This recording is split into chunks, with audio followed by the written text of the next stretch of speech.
Hello my planty family, how are you? Hopefully everything is well with you. Okay, here's Gucciana. Gucciana wants to come out in the video, so I might as well just bring her over. She got a bath like 2 days ago. She's very, very furry. She's a Maltese. And she goes around whenever she wants to, most of the time. But otherwise, she's in her little area, so she won't get so dirty. But you can see she gets dirty around the mouth with the food and the water. But yeah, this is Gucciana. Gucci! She's gonna be going into the grooming this week, hopefully. I'm gonna bring down her fur. So Gucci, you stay here for now. If you're new here, my nickname is Nina. And if you're not new here, thank you for coming back. I really appreciate every single one of you. Okay, Gucci, what you gonna do? Oh boy. Okay, yeah, today we're gonna be going over the small collections that I have of Anthuriums and RHIPSALIS. I don't have much. I've been trying to test with these genus and see how they grow for me. And so far so good. So we're gonna go over, you know, their care tips and how they're doing, how are they working for me, how they're going for me under these circumstances, this environment, this humid, warm environment. So yeah, that's what the video is going to be. And let's get to it then.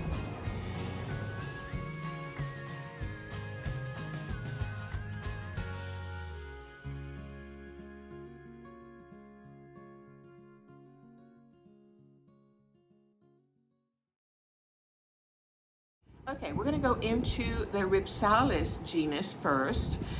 This one I have been reproducing. You're tickling me, Jay. Okay. You want to come out on the video again? You want to come out? Okay. The first one that we're going to go over is one that I split up, and I wanted to see which one would grow larger and better. Okay, this one is called RHIPSALIS salicorniolis drunkard's dream. Now this one is in a no drainage vessel. I wanted to test it out. I wanted to see which one would grow better, one with no drainage and one with drainage. This one has been growing very nicely, and they're both large specimens. They both have grown very well in both cases. I thought the no drainage was going to be a goner, and I said, you know what? They don't like to be too much in soggy or wet soils. And I said, well, you know, I don't think it's going to make it, but let me test it out. I'm always experimenting, so I said, well, let me test it out. And so far, both specimens have grown very nicely. This one falls down into a cascade. This is beautiful. Now, why is it called Drunkard's Dream? Look at the little bottle-shaped leaves that it has. It is unique. This one you can find pretty much in big box stores sometimes, or it's easily readily available. So yeah, I have had no problem finding this one. It has been propagated. I've been using the flower tubes to propagate it. So far so good. And another one is just cutting stems right, you know, wherever you think, just putting it in water or soil or sphagnum moss, and they have all grown. So I have had no problem with it. They are receiving bright, indirect light most of the time. But since both of these are in the balcony back here, they are receiving morning sun only. Okay, they tolerate morning sun, and both of them have grown very, very nicely. So I can actually say that they like it. They like it there. I do like this Rhipsalis genus very much, and I'm thinking about getting some more. Now let me tell you a little bit more about this genus here before I show you the other two specimens. It is an epiphytic plant. Epiphytic means that it climbs up trees. Okay, Gucci. Okay, it is rarely a terrestrial plant, but it's mostly an epiphytic plant. They are in the cactus family, and that is why sometimes they are called mistletoe cactus. The origin is Central America, Caribbean, North regions of South America, Africa, and Asia. I'm just looking at my notes here because I can't remember everything, okay? They like to be lightly moist, but not wet soil. So that is why I was a little hesitant about the non-drainage. Here you go, you wanna come out in the video again, oh. The plant will let you know when it requires water. It puckers up, and it loses rigidity in the leaves. So you can tell it's like I wish all my plants were like this. This one will let you know, and you can tell. Right now, this is very firm. It's been receiving water, rainwater, and I have been only wetting it or spraying it with the water hose when there's no rainwater, no frequent rainwater. So it does get water, but it's recommended to water at least once a week approximately in my environment during the spring and the summer, and bi-weekly during fall and winter, because it gets a little cooler. So let me show you the second specimen that I have of the Rhipsalis. Ooh, this one almost fell. Thank goodness. Okay, this one here is called a Pseudorhipsalis ramulosa, or red mistletoe cactus. Pseudorhipsalis means that it's a false Rhipsalis, but it was just one name in Google that had it as a Pseudorhipsalis, and other ones had them under Rhipsalis. So you tell me. This one does get sun. It does get redder in the sun, and it's beautiful. And from what I've seen on the pictures, it does give berries, white berries, and then the white flowers. It's very beautiful. It's been growing very nicely outside, also getting the morning sunlight, which is a northeastern facing window or balcony.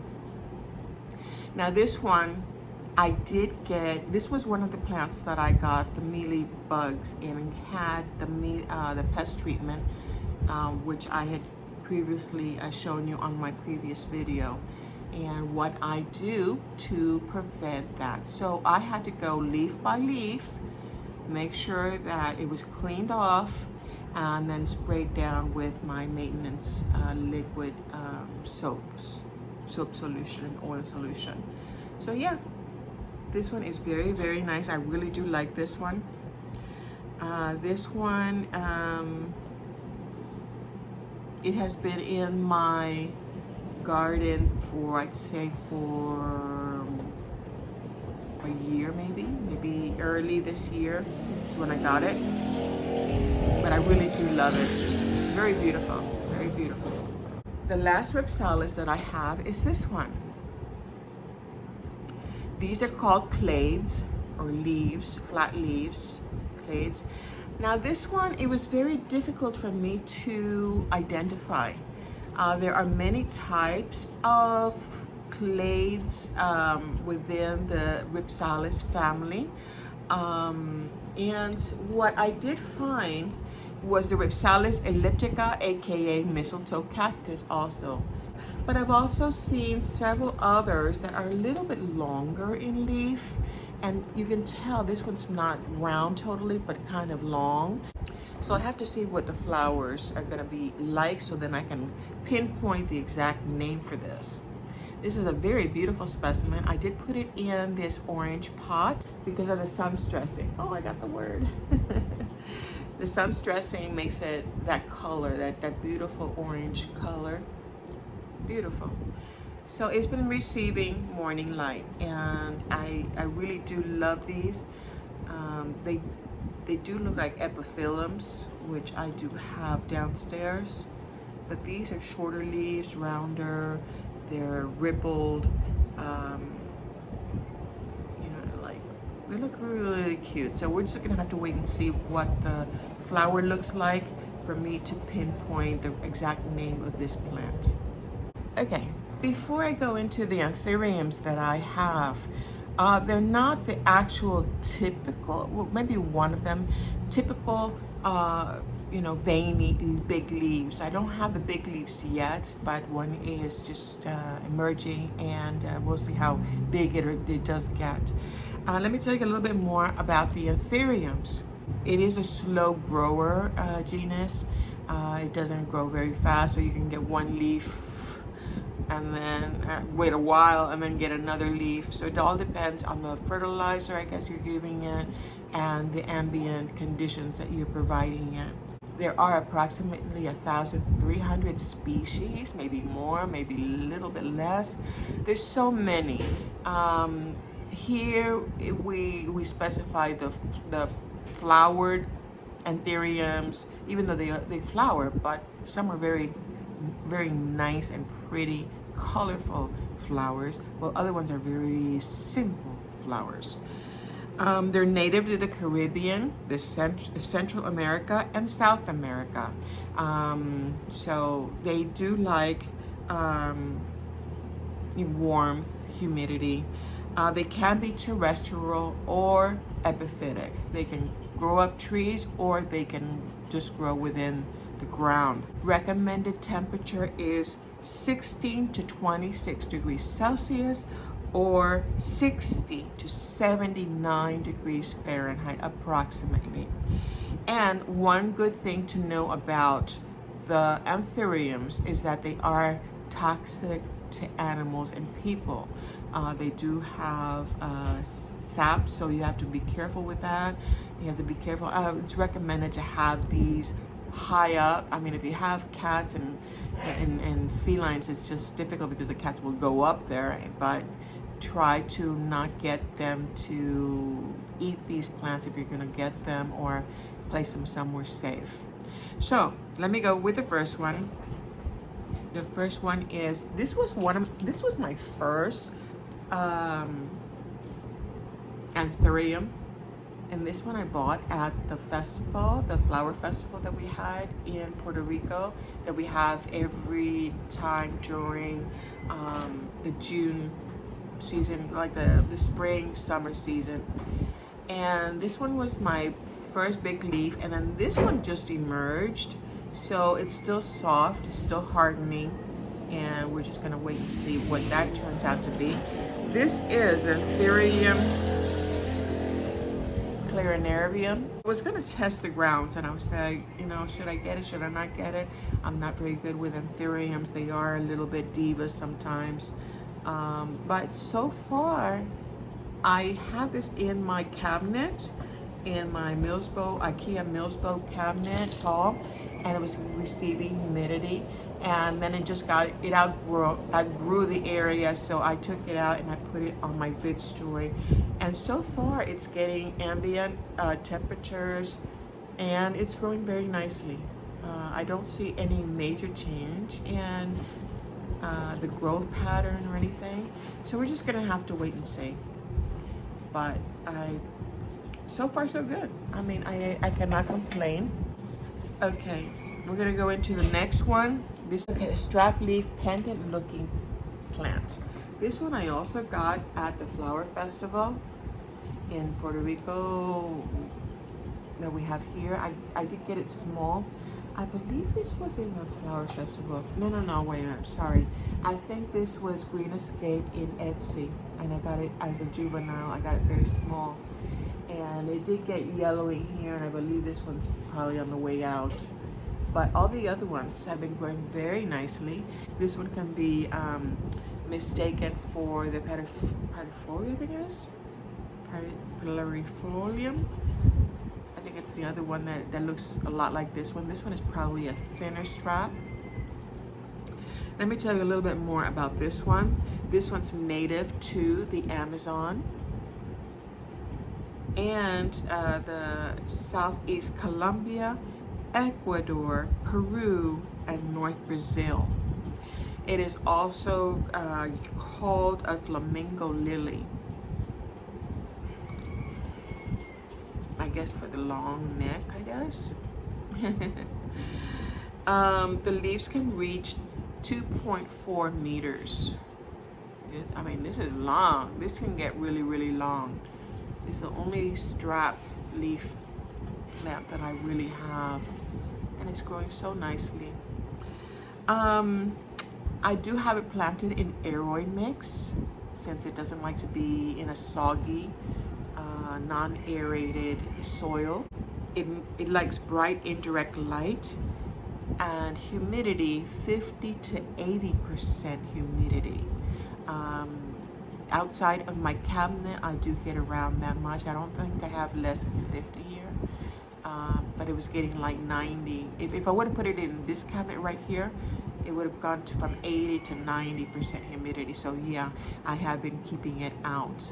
The recommended temperatures for this plant is 70 to 86 degrees Fahrenheit or 21 to 32 degrees Celsius. That is the recommended temperature for this beauty. See, aeroid mix, and I do have this acrylic stake here just to hold it up, but most likely what I'm going to be doing is putting some sphagnum moss around this area here where it does have some types of aerial roots coming out. But so far so good. It likes where it is, and it is getting indirect bright light. And my last Anthurium has been with me for quite a while. I think I'd say like 2 years maybe. I think it's the Clarinarium was the first one, and then I got this one. This one's rather big. This one here is called Pedatora Dutum, and this one has been growing very nicely on my Vitz Joy cabinet, getting bright indirect light. Very, very nice. It is getting shooting out another leaf right here. It's very, very nice. I really do like this one. It has been super easy to take care of. Okay, let me tell you a little bit more about this one. This one is native to South Mexico. It is a terrestrial Anthurium. The natural habitat for this one is sea level to 1,000 meters above sea level, approximate 3,300 feet above sea level. Finger-like sections, palm-like leaves. It looks more like a palm, you would think. It does like bright indirect light. And I water approximately every week, like I said, summer, spring, and bi-weekly during fall and winter. And it likes warm, humid temperatures, and where it mimics the tropics. So yeah, this is my beautiful, beautiful plant, Anthurium. So little by little, I think I'm gonna go into this genus. Genuses are growing on me. So The Hoyas, I don't think I'll ever leave as number one. The Aeroids, I have loved very, very much. Yeah, but these two I'm gonna grow into a little bit more, a little further, since I've heard a lot of nice things about it, and so far they've been growing very nicely here in Puerto Rico.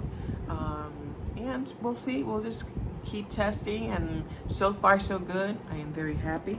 So yeah, here's my Gucci. Ooh, Gucci, can you see Gucci? There you are, my love. I gotta get her groomed. Yeah, I'm gonna keep growing them, and hopefully I'm gonna put some on my wish list and see how I do, which ones I really, really want to get, and see how they do. Well, since I decided to give you a bonus, I'm gonna show you my 2 Ceropegia plants that I have, and I'm going to give you a little bit of care tips on that one also as a bonus. We're going to go into the first one, which is the Ceropegia woodii, and it's not variegated. Okay, this is the one that I have and that I planted very scarcely in this pot.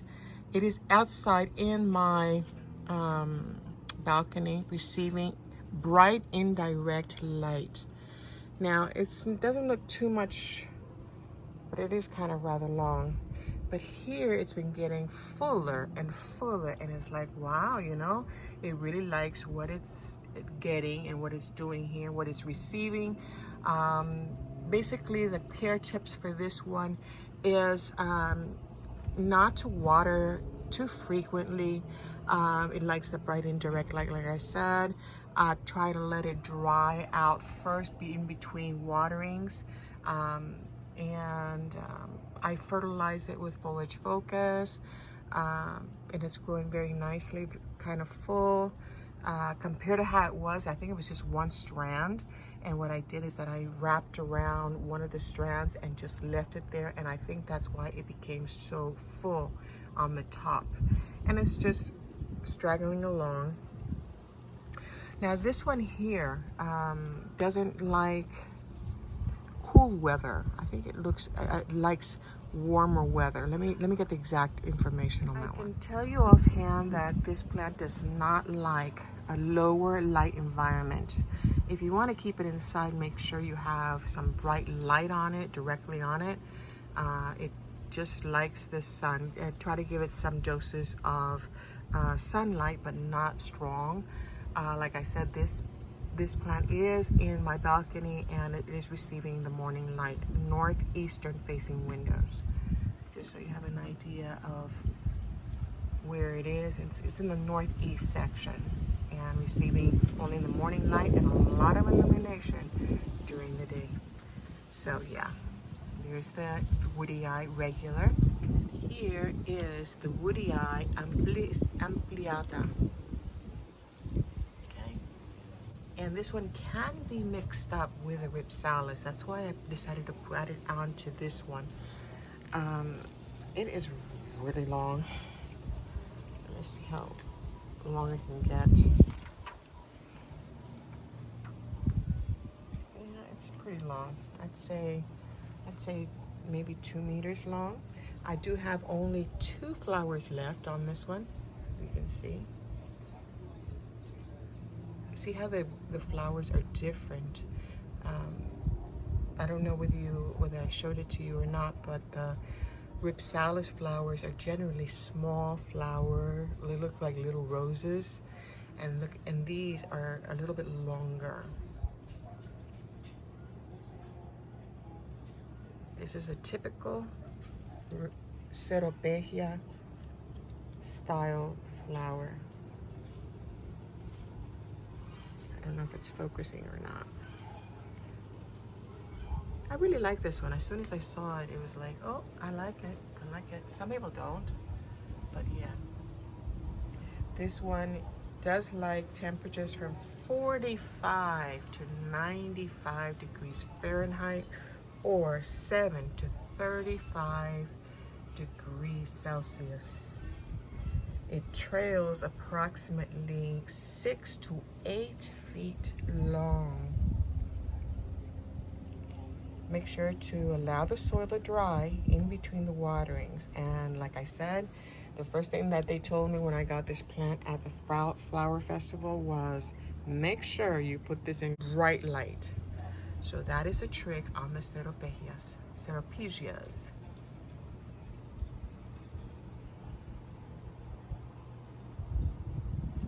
Okay, here's Gucci, just enjoying her life.